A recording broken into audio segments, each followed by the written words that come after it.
Hi, and welcome to the third session of World History. So our objective today, this is our last session, so certainly let me introduce you first to the team. I am Dr. H, and I have my favorite moderator today. Shadna is moderating.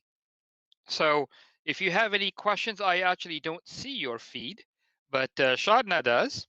And if you have any questions and you type them into the feed, she will certainly forward them to me. So there'll be a slight lag, but she certainly will, and I will do the best to actually go ahead and answer them.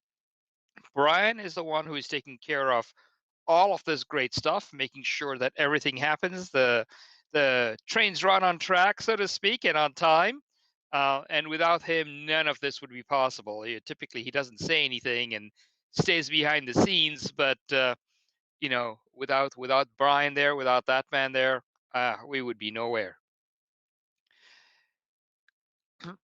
So let's start with our agenda. Certainly, I'll talk a little bit about the 2021 AP testing. I have done that in the past, so today this portion is going to be a little bit shorter. I will not talk about the differences between the 2020 and the 2021 testing. I really want to focus on the content of AP World History and actually how to approach the questions. So our focus today, because we worked on the short questions, we worked on the multiple choice. So today I will be doing the DBQ, the document based, and then the long answers. And finally, what resources outside this session are available to help you prep for your AP World History. So you've seen this slide before. This is basically the dates on when it's being held. May 10th at 8 a.m. At your school. This is the paper-only test. May 20th, 12 p.m. Eastern. It is going to be digital, and your school makes a choice whether you take it at school or at home. And on June 3rd, it's 12 p.m. Eastern. And again, your school makes a choice whether you take it at home or they can administer it at school. So these are the units that will be covered, that are going to be tested. I know there was some a little bit of talk about not having all of these units tested. So far, I have not seen anything from College Board that says that they will be shortening these units. So at least with the best information I have today, this is what will be covered. And the relative percentages are here. Okay, how do we prepare for the AP World History? Well, if we are looking at the document-based question, document-based questions are worth 7 points. And here is the breakdown of the points. You get a point for your thesis or a claim. Now, as a claim, this has to be a declarative statement. It has to be within the context of the question that they're asking. So this is essentially what you might term historical thinking. They're testing, can you think historically? Now, what does that mean? That means, can you make a claim that is within the a time frame, the analysis within the point of view of what they're saying, and then of course the backup to that claim, the appropriate backup to that claim. And here is the backup to the claim. So you've made your thesis here. You need to use 3 of the 7 pieces of document that they give you to actually support your thesis. 3 more if you want the extra point. And you need to use outside knowledge to relate to the thesis. So not only do you have to use most of the documents they give you, you also have to go to outside information to pull that to get all the points here. So this is basically the evidence. Now, you've made a thesis, you've presented your evidence. Here, what you have to do is you have to link the evidence to the thesis. What that means is it means you got to tell them how these pieces of evidence actually support your claim. So as sort of an example, let's take a look at a thesis. So let's say my thesis is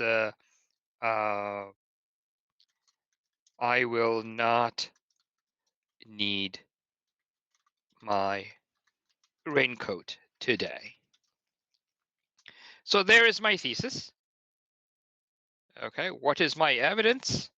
My evidence is that it is sunny outside. Now, it's pretty obvious to you and to me that, hey, if it's sunny outside, I will not need my raincoat. But realize we are looking at AP and AP test graders. They want to see the analysis. And the analysis, if it is sunny, then it will not rain, and hence I will not need my raincoat.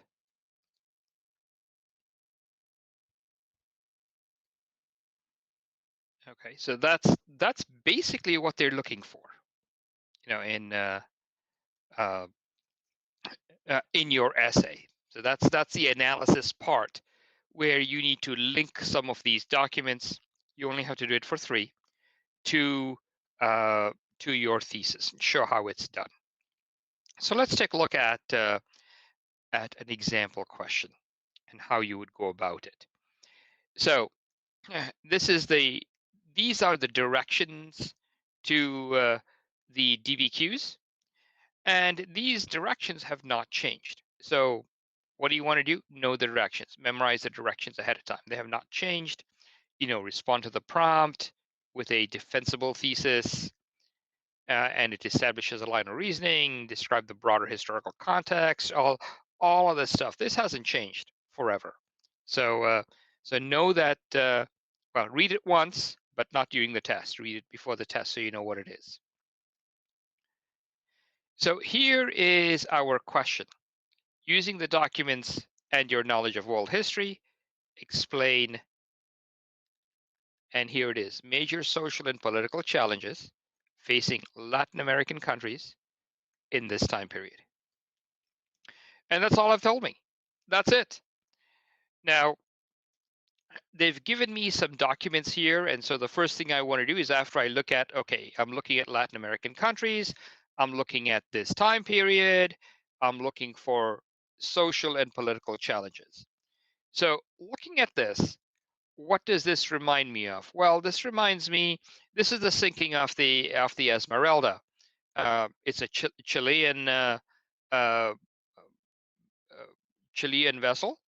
And really, this is about the battle where Chile uh, was fighting Peru and Bolivia. So it's Chile versus Peru and Bolivia.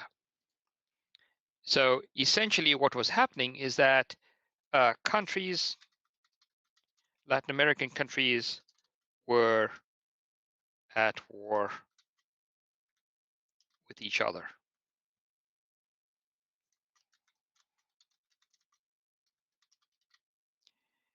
So that's what this is telling me.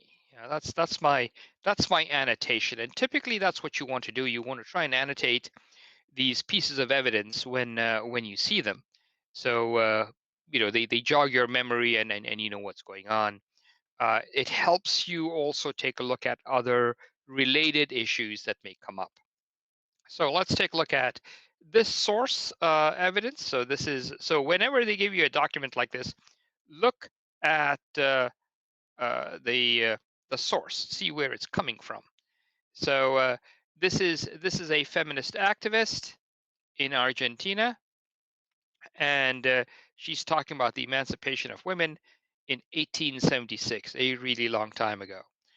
After you read the evidence, they have been granted equal rights uh, by law, but what she's complaining about is that practically they're withheld. So women's rights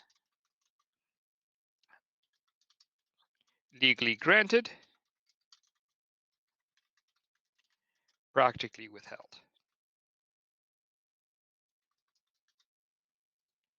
Because essentially what she's doing is she's saying, hey, they need to be able to go to university. They need to go to, they need to get higher education.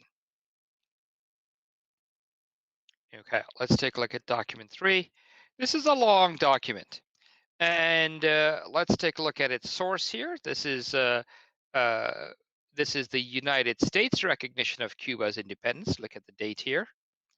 Resolution of the U.S. Congress, and this is what they're doing. They're actually saying, Cuba does need to get its independence um, from uh, uh, from Spain, and so we will actually go ahead and help Cuba get its independence from Spain. Now, what this document is all about is, well, what happened after Cuba got its independence? Well, U.S. actually went ahead and established a foothold there. So this is some kind of remnants. I just put down colonialism because it reminded me that while it's free of Spain, it is now basically following the whims of the United States. So you basically traded one colonial power for another colonial power, which doesn't help a whole lot. Okay, so this picture here, you will notice it is not in color because at that time they didn't have color pictures. So this is from the archives, and the original is in black and white. So this one is in black and white. Otherwise, if I could have laid my hands on a color picture that was authentic, I would have presented a color picture here.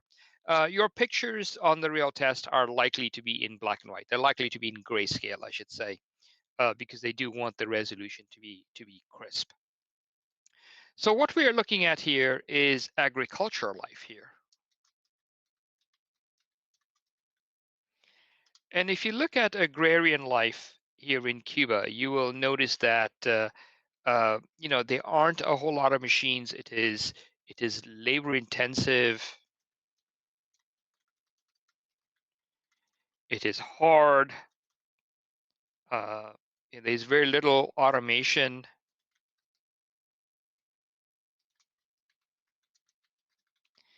Part of it is because of what they were growing. Uh, that may have been part of the reason. It's difficult to automate sugarcane plantations, things like that. So now we get into the kind of life that they were having there. Yeah, it's a difficult life. They talk some more about uh, the coffee plantations here in Brazil, and for this one here, essentially what they do is they talk about the difficulties of agrarian life. How it is regimented, uh, how everything happens, and how uh, these fazendas are actually cities onto themselves with their own form of government and their own social structure. So this is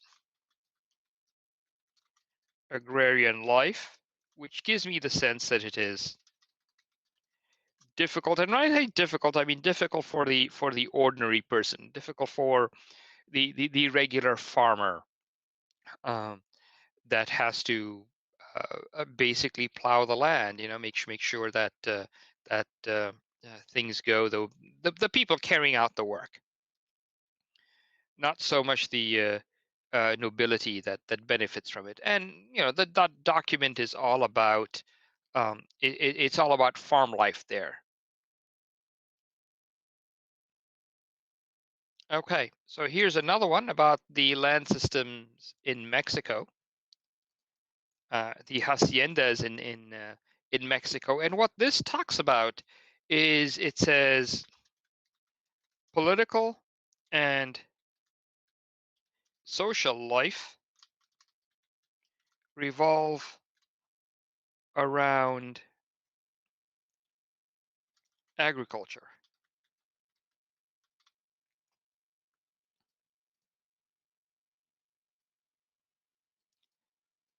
That's what this is saying, right? So it tells us how the haciendas are large, how they have their own public administration.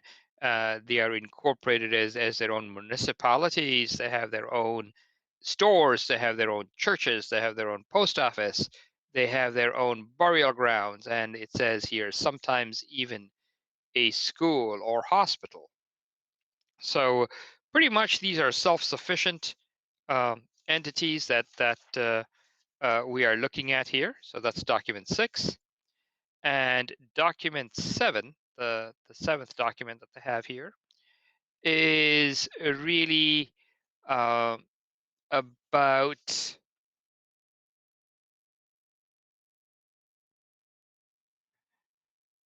the declaration of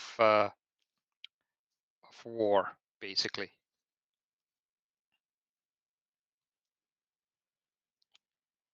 Okay. So here we have more conflict within the region.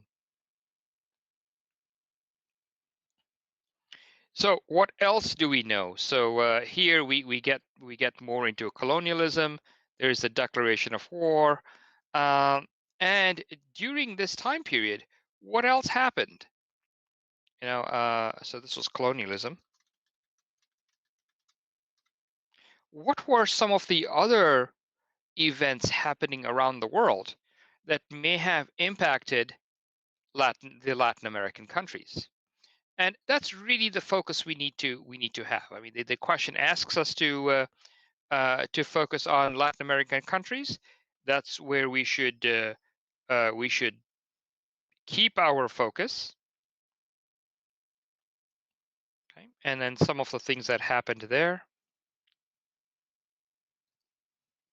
Okay, there were territorial disputes, as in document 1, European colonialism and American hegemony, which is basically you kick the you kick out the Europeans and the Americans take their place. So it's for the ordinary farmer, things aren't that much better.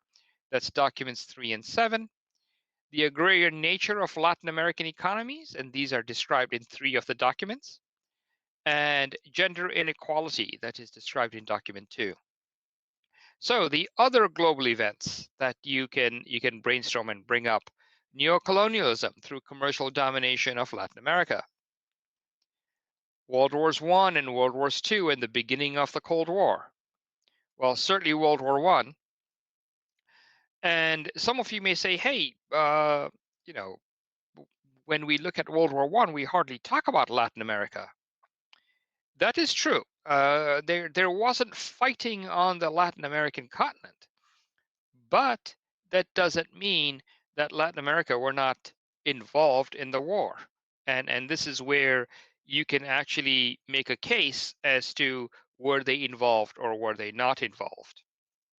Okay. So what you need to do is you need to discuss specifically how these affected or didn't affect Latin America. I talked about World War II. Well, for World War II, they had Lend-Lease. Lend-Lease is basically where Brazil, for instance, uh, was uh, was letting U.S. establish its air bases, and realized that that was the closest jumping off point between America and Africa. Realized that El Salvador actually saved 25,000 Jews by giving them a passport. This was the ambassador in Switzerland who issued 25,000 passports to the Jews fleeing Germany, essentially giving them a form of asylum. The Panama Canal looked at trans-Pacific, I'm sorry, transportation across the Pacific and the Atlantic. Now you don't have to go all the way around. You can just go through the Panama Canal. Brazil was the only Latin American country to actually send troops to the European theater. Okay. And there were skirmishes that were held with U-boats on the Caribbean and the South Atlantic.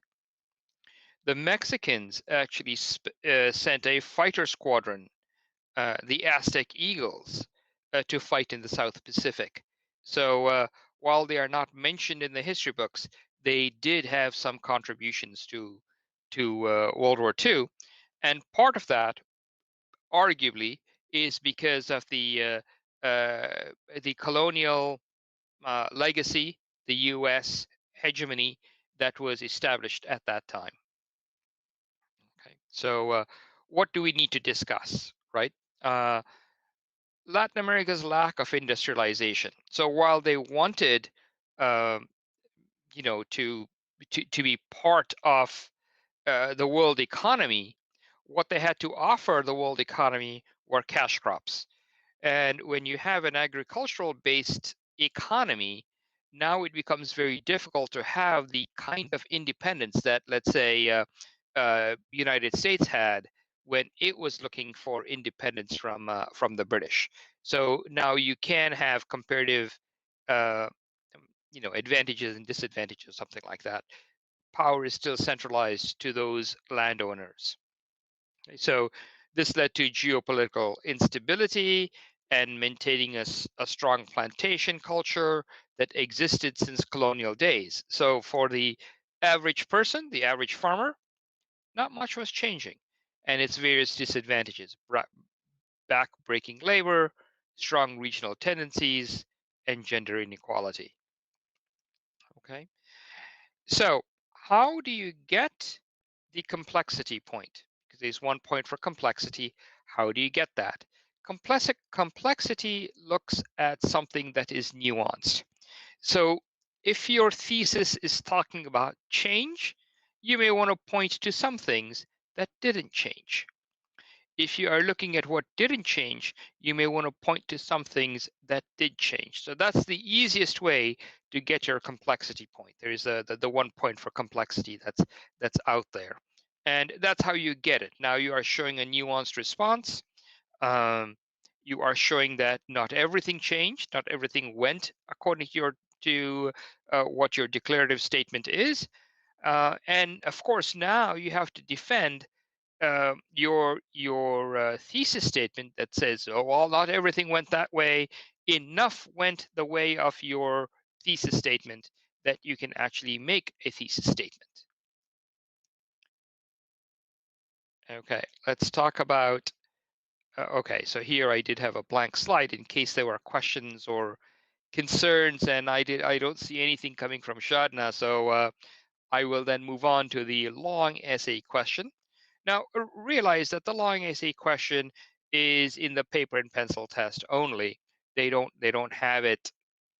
They don't have it uh, in the digital version. They just give you more multiple choice in the digital version to do. There is a DBQ in the document version, in the digital version, but not the long essay question. So with the long essay question, here is your points breakdown. These are worth 6 points apiece. So you have a thesis and a claim. You have contextualization, which we know is historical thinking. That's all over again. You do have to have a declarative statement, something that you can defend and others can attack. You do have to provide specific relevant examples, and you got to then use the examples to support the thesis. So this is where your evidence comes in, and then your analysis, historical reasoning. So how do you actually use the evidence here? How does your evidence actually support your claim? So remember to tie it back.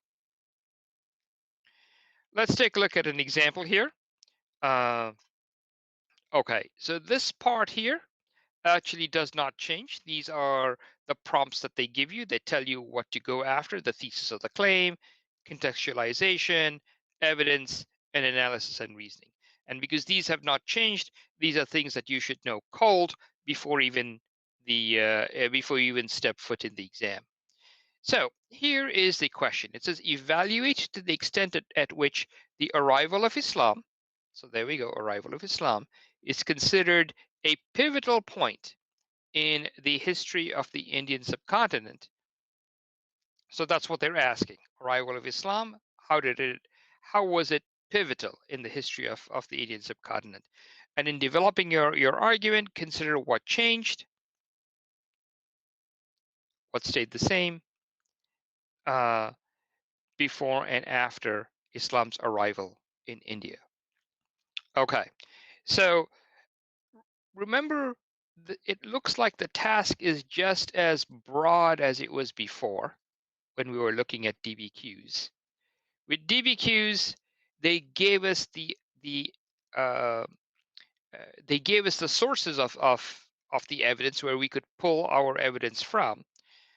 Um, we may have liked those, we may not have liked those, but at least they told us where to go look.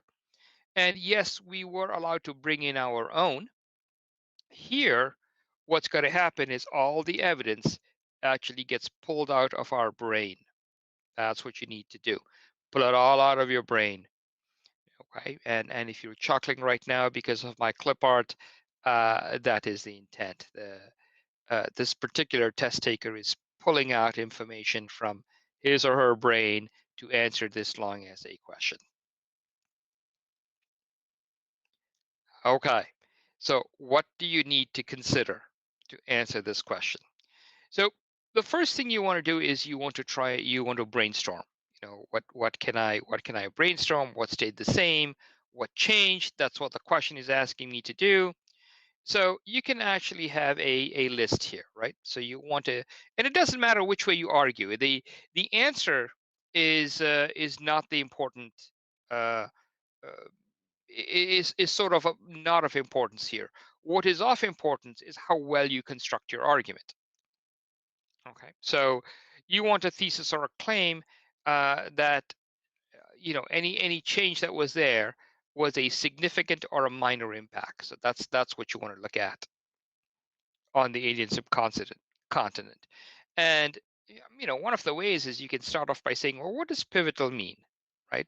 So pivotal, basically what I said is change the region, and here are examples. So what I'm trying to do here is I'm trying to define what is a pivotal point, because I'm going to use my definition of a pivotal point then to go ahead and say this was pivotal, this was not pivotal.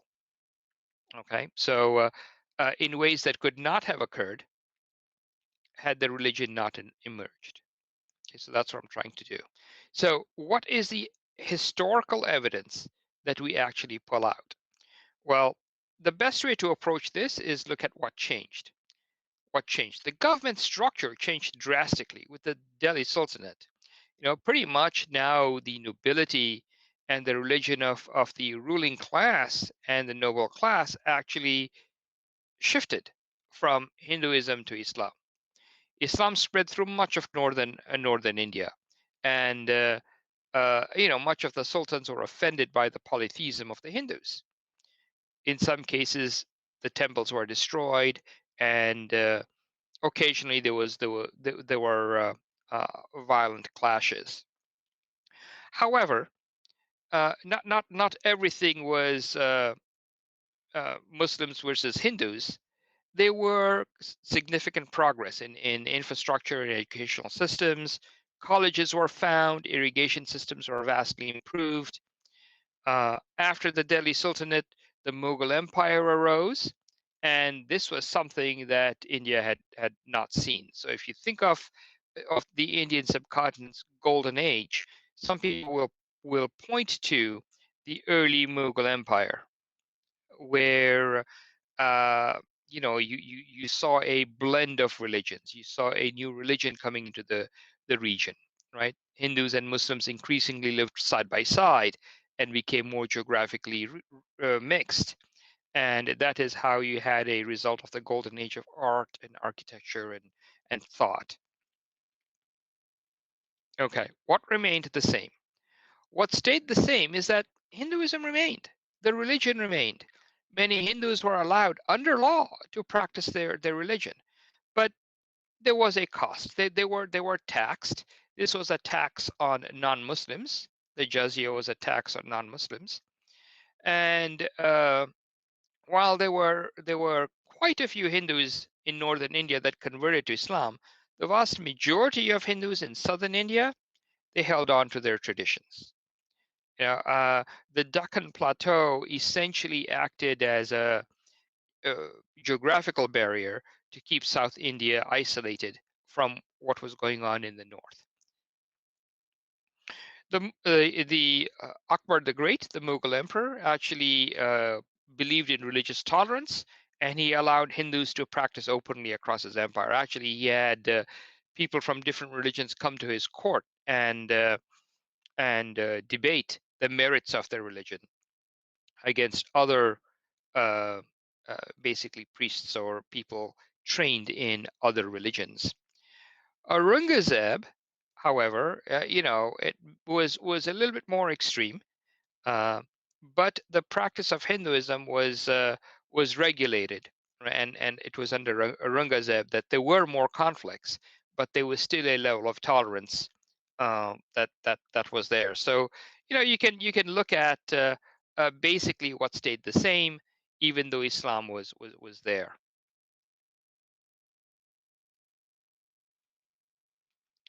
Okay, so I did have this blank slide, well, slide with a question in case there were questions or comments coming from the group, but it looks like we're still all good. So the difference between the long essay and the evidence-based uh, question is really that in the evidence-based question, you got to use the evidence they that they give you. You have to somehow incorporate that with your thesis. For the long essay, um, eh, the evidence actually comes from you. One of the things that I wanted to do today is I wanted to actually briefly cover, recap how you approach the various question types. So we started session one with multiple choice questions. So what do? You scan the stimulus. Okay, you determine which area of history it is testing. Now remember, the stimulus will span 3-4 questions. Read and understand the question that you are working on. Remember, in the digital version, you can't go back. So this is what you're stuck with. Okay, go ahead and use process of elimination, and this should always be your first line of defense. Process of elimination. People use this as a later line of defense. No, that's too. It's by that time you are past reaping most of the benefits for process of elimination. Use it as your first line of defense. That really helps you out. Okay. So the next after that, you have some answer choices left over, right? So if it is an easy question, then reason your way to the credited answer. What's nice is that if you try and answer a general question just before you look at the answer choices, you may come up with a variety of answers. What you're trying to do here is you're trying to get the answer choices to help you answer the question. And that is why you are using process of elimination first. You're looking at what's left over to help you reason your way to whatever the question writer thinks is the credited answer. You don't have a way to prove your case. If it's a hard question, after you've done your process of elimination, guess and go. Don't get stuck on one question. If you do that, now you are spinning your wheels trying to answer a question that you may not even get to answer correctly. And you are stealing time away from other questions that require a little bit more reasoning to get to the credited answer. But now you're denying those questions that kind of time. So, uh, make sure that you are on track, make sure that you are on pace. And if you get stuck like this, guess and go. It's not worth it. This is perhaps one of the most difficult things for me to get across to my students, that if you are stuck, uh, it's bad news. It's really bad news. You got to keep moving. You actually end up getting more points that way than trying stubbornly to answer a difficult question. Okay, approaching the short answer questions. So as far as the short answer goes, read and understand the question. Okay. Identify the geographical and temporal time period, what that may be. So you have some background, bring it up. You may make a mental list of major drivers of the area: political, social, scientific, military, uh, cultural, and religious. These are the main topics, right? If these are the main topics, and you know what these six are. They're only six. You can go through a checklist and say, okay, is it social? Is it political? Is it scientific? Things like that, and you can say yes, yes, no, whatever that may be. You know, this is what it is. This is what it's not. Outline your response. Make some good points. You don't have to use all the good points that you make. You only have to use the strongest ones. And the way you can outline your response, these are just examples. You don't have to use you don't have to use any of these. Actually, you can come up with your own response. But these are how people typically make their argument. They make a chronological argument. They look at similarities and differences. They refute opposing arguments. Um, there are other ways of doing this as well. It's just that these are the major ones. And so if you have this as well under your belt, now you can actually pull it out and say, okay, this is the kind of argument I'm going to make, and can support it. Okay, and then write your response. One of the things that happens when you start writing your response is people actually have the urge to change their outline. It's generally not a good idea. And here I'm going to say generally with emphasis on the word generally. It is generally not a good idea to change your outline in the middle of the essay. If you've taken the time to put together an outline, chances are at that point in time, that former, or it may be just a few minutes earlier, but that old self of yours has taken quite a few things into consideration, where now the new self, the self that is writing the essay, may actually miss. So don't fall for that trap. Go ahead uh, and stick to your outline. Chances are you will be good most of the time. Um, yes, there are some occasions when changing your outline may work in your favor, but most of the time, that's not a good thing to do. And if you want to play the odds would indicate stick to your outline. Well, the odds for most people would indicate to stick to your outline. So, approaching document-based questions. So these are those 7 pieces of evidence that we are looking at. At least one of those pieces of evidence will be a non-textual piece of evidence. So if you remember in session 2, how we were looking at pictures of Mansa Musa and Queen Victoria giving the Bible to uh, an African chief, and how we were looking at those pictures closely. For one of those, you will have, for at least one of those, you'll have to do that. There might be others. So here you want to read and understand the question. Remember, the question is asking you to do something very specific. It is with the longer questions and it is with the DBQs that people actually don't answer the question. They answer a question that is closely related, but they don't answer the actual question. That will cost you points. Um, so if you are practicing, um, have your teacher look at the response and critique it from the point that, hey, did I answer the question? Did I use the evidence? Uh, Chances are the evidence part most people can use, but did I provide a fair analysis that is that can be, well, that will actually get me points.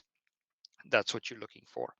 Review and annotate the evidence. So that's what we did the first time. We looked at every bit of evidence there was and made our annotations.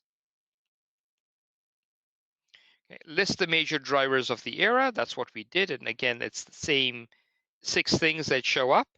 These don't go away. What's nice is because there are general 6 buckets, you can go through each of these buckets mentally and use them as a check off. You can say, yes, this was done. Yes, this was done. No, this one was not done.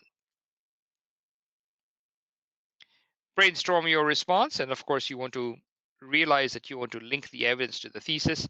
While you are brainstorming, it's a good idea at that point in time, even though you may have your thesis statement, or at least the semblance of a thesis statement, to think about what may go against your thesis statement. That's the complexity point that you are trying to pick up. If you think about it ahead of time before writing, there's a better chance that you will get that complexity point than if you try and think about it after all your ideas have been put together. Okay, establish a thesis and outline your response. So, once again, you're trying to make a few good points. You only have time to write 3 at the most. 2 will be generally. So, if you're putting down 3, maybe 4, okay. And these are the argument types that you can actually use. You are better off having more points that you need to throw out a couple than having too few points and not having a good enough argument. Okay, write your response, and of course stick to your outline. Now, the difference between document based and the long question is not that great, as you can probably tell. Right? It's the same, read and understand the question. It's to list the major drivers of the era that hasn't gone away. But you're not annotating your evidence now. Now you're brainstorming, and you're going to be spending a little bit more time to brainstorm your responses, because this is where all the evidence comes from, not a piece of it, like uh, for the document-based question, like for the DPQ. But this is where all of it comes from. So yes, your knowledge of world history has to be sharper here. The nice thing is that you are not limited to the documents. You can pick your evidence from wherever it comes from. So you're given a little bit more latitude, but it also means that now your answers better be sort of higher quality answers as well. Okay. And again, you're establishing a thesis, outlining your responses, making some good points, and then the way you make an argument here: chronological argument, similarities and differences, refuting opposing arguments. So the way you refute an opposing argument is you say some people would say, and then you say what some people would say, uh, and then you go ahead and show how their argument is flawed. And your conclusion, therefore, is, and therefore you should believe my thesis, my declarative statement. Notice that you haven't proven your thesis. What you've done is you've actually gone ahead and refuted opposing arguments. Okay, of course, we can debate the fallacy of that method, but it is a viable method for historical reasoning. That the other arguments don't work. This is the only choice left, or at least that's the way you present it, and therefore it must be the choice that you will go with, and that is a reasonable way to actually go ahead and build your argument. Logically, it's not the strongest way. It's actually the weakest way to build your argument, but it is an acceptable way to build your argument. Okay, and then write your response.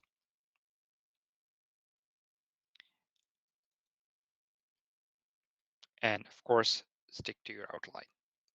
Okay, so at this point, we have gone through how to approach basically all types of questions that will show up on the AP World History. So certainly, if you have questions, now would be a good time to bring them up. If you want to listen along, that's great. Uh, but this is where I talk about the other resources that are available to you to help you with your AP. So how do you prepare effectively? Know the directions, know them ahead of time, understand what the content that will be tested, and there are many resources that are available to you for content. Many good resources. Practice under test conditions, so that this piece is important, to practice under test conditions, because you may know all your material, but if you have not practiced under test conditions, you may be rusty And therefore that stumbling is going to make you stumble more on test day. And that is sort of the area where that is the area where you will lose points. And it is sad because you know your content. You don't deserve to lose those points. But the way the test is set up, this is the way you have to perform. And if you haven't practiced under those conditions, it becomes difficult then to get it right the first time around. So you want to use your review to adjust your practice, review the content that you need to review. And so you keep doing a lot of this until test day. Then you take your test. So between here, you actually take the test. When you take the test, the day of the test, what you want to do is you want to go in and be you want to be a test taking machine is the way you want to do this. This is such a well-oiled uh, uh, routine for you that it has become completely automated. Okay, so this is the way you want to envision yourself. You want to go in, you want to take the test. You've done this a million times, you know what to do. Uh, so go ahead and practice what you've done a million times uh, or more. And then, of course, there will always be exam nerves. They never go away. Exam nerves never go away. Okay, but what happens is that your practice here helps minimize some of these nerves. And if you get it to the point where you're like this, that's awesome. Will things go wrong on test day? Yeah, things do go wrong on test day, and it's really a matter of how much they impact you. There are some things that will impact you a lot. If there's a fire drill during the test, that will impact you a lot. And there are other things that may not impact you as much. You know, your pencil broke or your pen ran out of ink during the test. Well, put that pen down and pick up another one. That is something that you would have seen um, had you been practicing ahead of time and would have planned for it. We, uh, they are things that we can control, and there are other things we can't control, but we can mitigate their impact on our test, and that's what you want to do. One of those things is to dress in layers. So you want to be able to put on or take off layers so you're comfortable, for instance. And of course, plan to celebrate after the test. This way, no matter how the test goes, no matter uh, whether you do poorly or well, you actually have something to look forward to after the test. And that's important. I mean, remember that this is a long test. This is a test where uh, it's as much about your endurance as it is about the knowledge that you have in your head.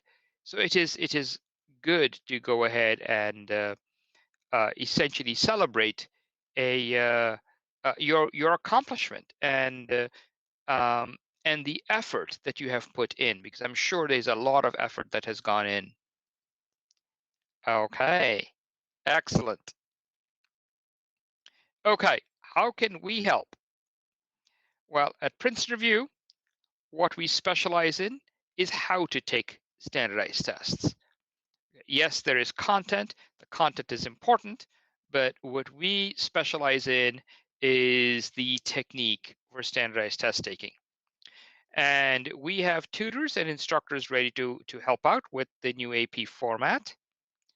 The resources are available. What we have at Princeton Review is we have the live stream. This is the last one. You can schedule a tutoring session. We have on-demand tutoring, and we have our cram courses. The function of the cram course is to actually give you the uh, the content, give you a summary of the content that you will need for your AP. We do have several of them going on, so if you think you need a refresher on the content, yes, take a look at that. Okay. In addition to that, what we have is we have our cracking books. At a minimum, take some practice tests and evaluate your practice tests. That will help you quite a bit. Okay. As this is my last session with you, I do have a final clip art for you. It's my favorite one. I call her the Karate Girl. Because this is what I hope you do to your test. I hope you actually go ahead and crush that test. So I will take any final questions if you have any. If not, the very, very best of luck to you on your AP. Okay, I said this is gonna be my final clip art, but I lied. I have another one for you because I really hope you do well. Okay, and if there are none, then the very, very best of luck to you.